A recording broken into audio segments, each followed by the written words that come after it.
Hey gang, it's Corey with YARC West and welcome back into the channel. If this is the first time you're checking it out, hopefully you'll stick around for a while. So I finally did what I've always been reluctant to do, and I bought an MN RC. I was really interested in the MN78, the Cherokee, but I just know that no matter how much effort and upgrades I put into that, it'll never be good enough for me. Also super interested in the MN82, because it looks absolutely fantastic. But again, I've bought other scale rigs that look fantastic, and from a performance perspective, they just don't kind of live up to what I want them to do. But I broke down and I bought MNRC's newest edition, the MNRC MN222. Their 10th scale RC crawler. I guess is just an upgraded version of their MN128. I took a chance on it because it seemed to me that MNRC saw the success of the HP Toy Wilderness models, and they're taking a chance to see if they can compete with those at the 1/10 scale. Now this was $238 out the door. I'm not sure what I'm going to get. It may be just a run-of-the-mill MNRC model, but I was curious, so I'm going to check it out and have a look.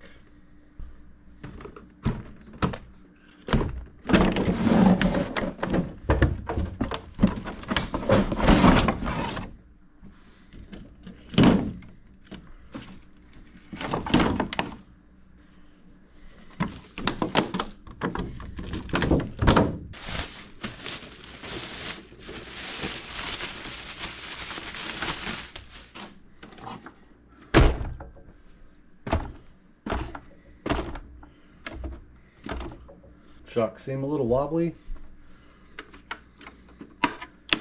From what I understand, the door is open. I don't know. Yep.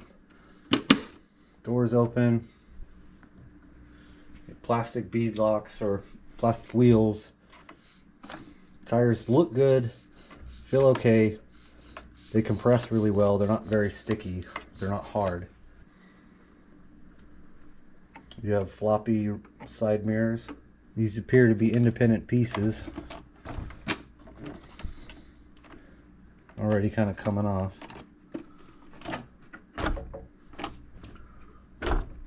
Give you the angry-eyed grill. We have a fair lead for the winch. There's plenty of space to attach a winch there also.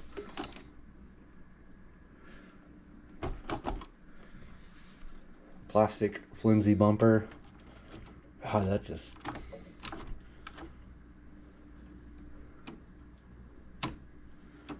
You got plastic attachments for the D-rings. Hood opens up so you can get to the battery in here. Thank you for falling down.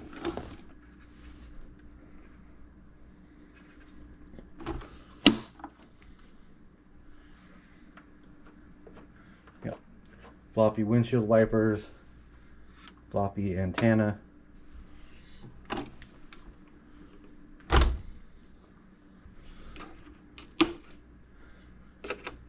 Plastic rear bumper. The gate does not open.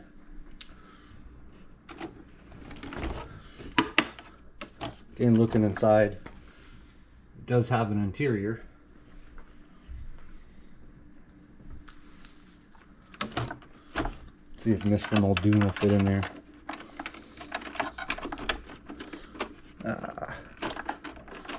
Lost his hat.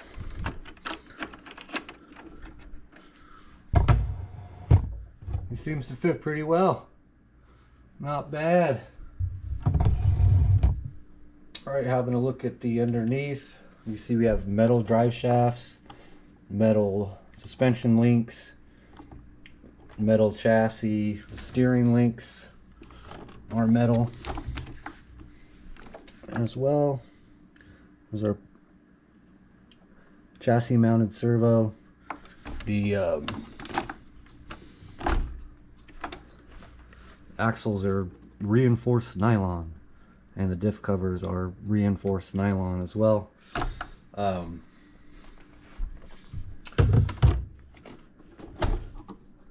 This body has body pin free system, but it actually uses wing nuts here.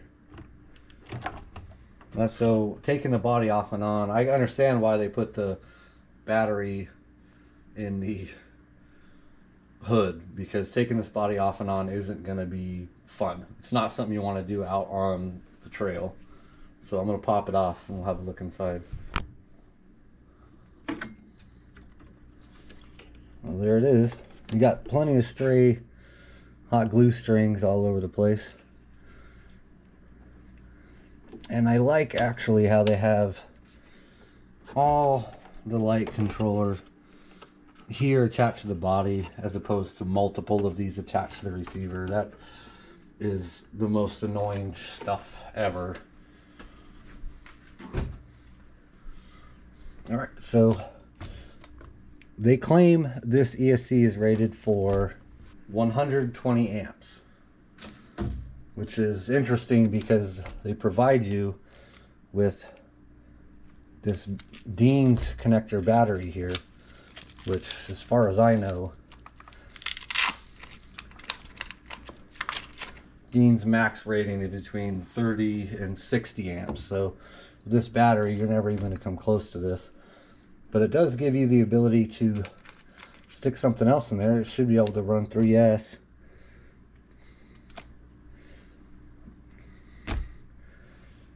Shock mounting positions. It appears you can get 3 out of here. You would need to move the cross member, but they are metal shock absorbers. They're collared. You can adjust them if you want. It actually feels oily, so probably just need to add a little more oil in there. You have a 550 can motor.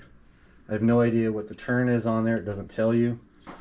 They definitely went all out with the servo. They claim this is a 55 kilogram servo, which is pretty beefy. Let's pop one of these wheels off and have a look.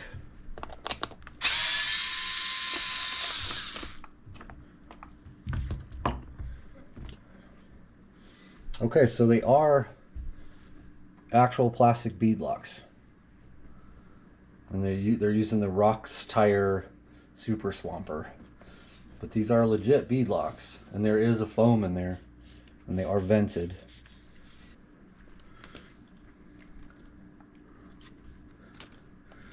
You have metal CVDs. Not sure if the camera can pick that up. The axle hex is plastic. It's on there pretty good. It actually also has this washer here, so that should help actually stick it in, or keep it stuck in. In addition to that, you know, they give you a charger, wheel wrench, and tons of these tiny hexes, which generally are for bead locks, the outer rim of a bead lock, but these are all, they're just all plastic, so those don't come out. I'm not entirely sure what that's for. They also give you a single page instruction manual, how to get the battery in, how to charge or get the battery in the transmitter, and as well as just basic stuff that you would expect to see in something like that. We get the tire and body back on. Well, yeah, everything's metal. Supposedly everything in the gearbox is metal as well. That's what they claim. So it looks pretty sturdy. Like I said, it looks like they're trying to capitalize on what HP Toys did and try to come in at the $230, $245 value with a hard body scale Jeep, or whatever they want to call it, since they can't really call it a Jeep, and see what kind of units they can move. I really do appreciate this though. All the space for a winch. The body doesn't get in the way, multiple holes. there is some thought into this. Wish they would have given you much better shock towers. These shock towers are plastic. There's not a lot of space in there to choose from anyways. But I mean, you can't really complain about $240. I'm going to charge up a battery and just run some minimal tests on the bench and to see if the ESC cuts out under stress, like what I expect to happen with an MNRC. All right, from what I understand, this is a pretty standard MNRC transmitter. It has this alien horn on it for some reason. Gives you a steering stick. This one takes 3 AA's, but I don't recall off the top of my head what this battery connector is, but it looks like you could plug your own battery in here. You don't have to use the AA's. And again, it comes with a 1500 milliamp hour Li-ion battery. Alright, I'll show you the lights before I show you my utter disappointment in this truck.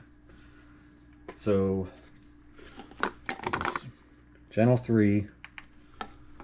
There's your headlights. Again, to turn them off, hold them, turn the hazards on.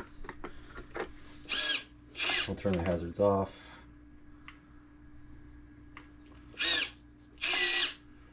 Got turn signals. Check out the back.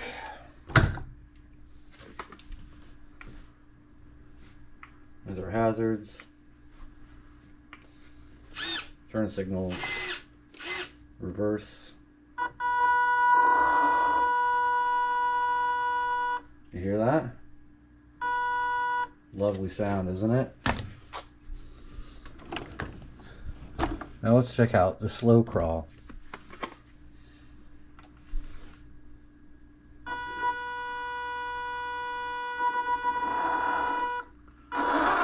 Pretty pathetic. We'll stick a tire there.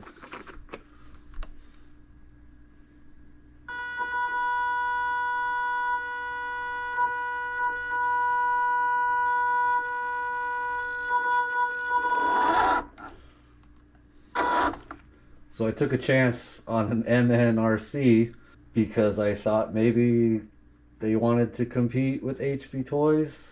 I mean, the truck looks great. Comes in orange too. Orange looks great. But that ESC, while it's 120 amps, is utter garbage. Listen, that's like a 1/24 scale sound. It's not even moving.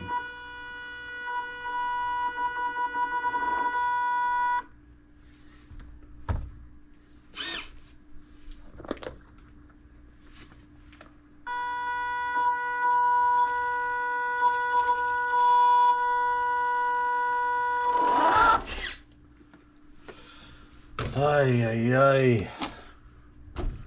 So for this thing to be any good, the ESC has to come out. It's just to be able to test if anything else is worth a crap, to be honest with you.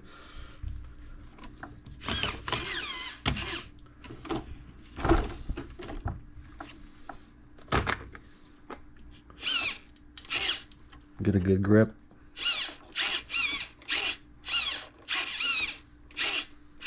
That chassis mounted servo pops it up pretty big on the driver's side. Sigh.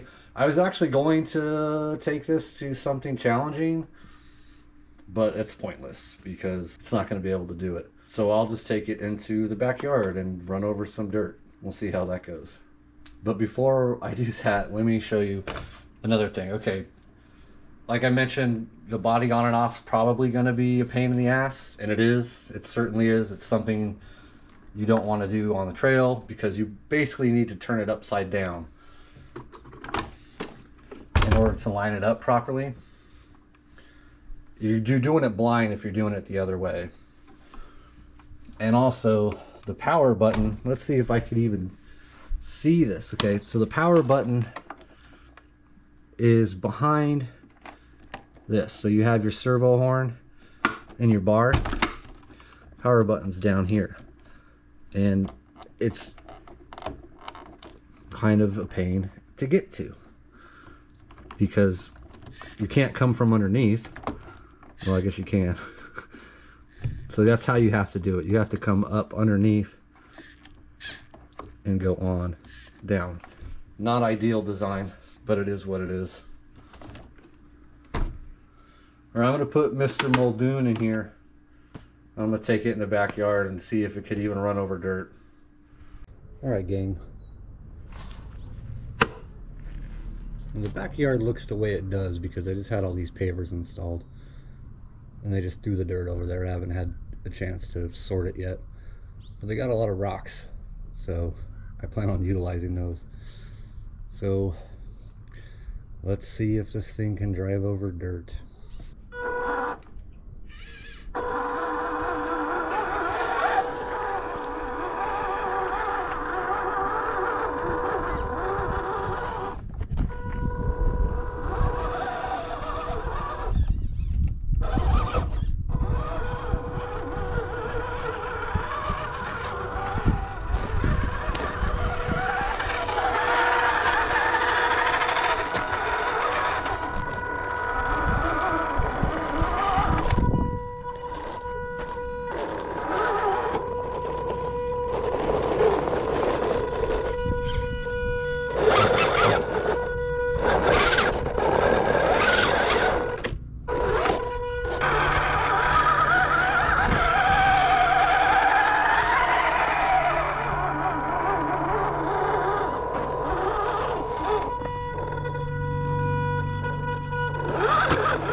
Alright, there it is in action. It's actually pretty fast.